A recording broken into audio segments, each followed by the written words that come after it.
আমি এখানে সয়াবিন তেল ও সরিষার তেল সমপরিমাণে দিয়ে দিয়েছি।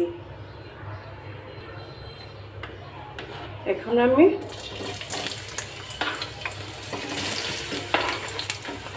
পেঁয়াজ কুচি আর কিছুটা রসুন কুচি দিয়ে দিলাম। এখন আমি পেঁয়াজ কুচি রসুন কুচি ভেজে নিচ্ছি।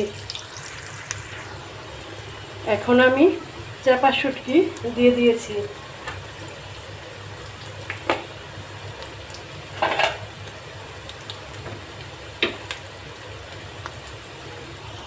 লবণ দিয়ে দিচ্ছি।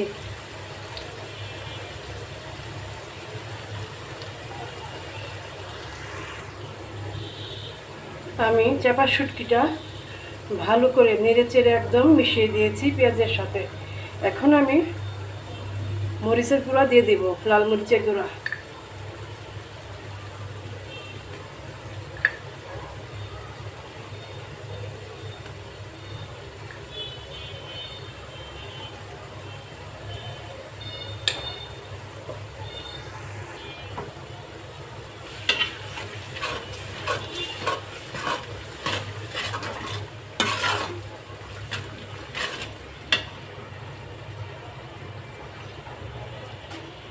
সামান্য পরিমাণে পানি দিয়ে দিব, অল্প।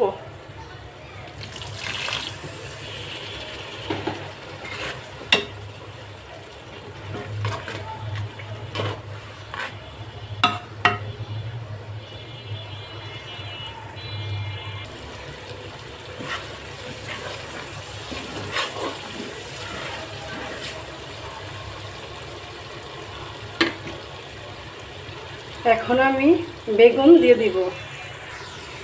এখন আমি ভালো করে নেড়ে চেড়ে দেব। এখন আমি রসুন দিয়ে দেব।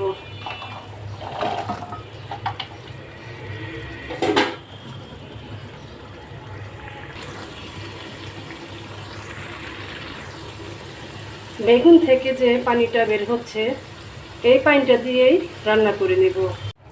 আশা করি আপনাদের কাছে আমার ভিডিওটি ভালো লাগবে। আল্লাহ হাফেজ।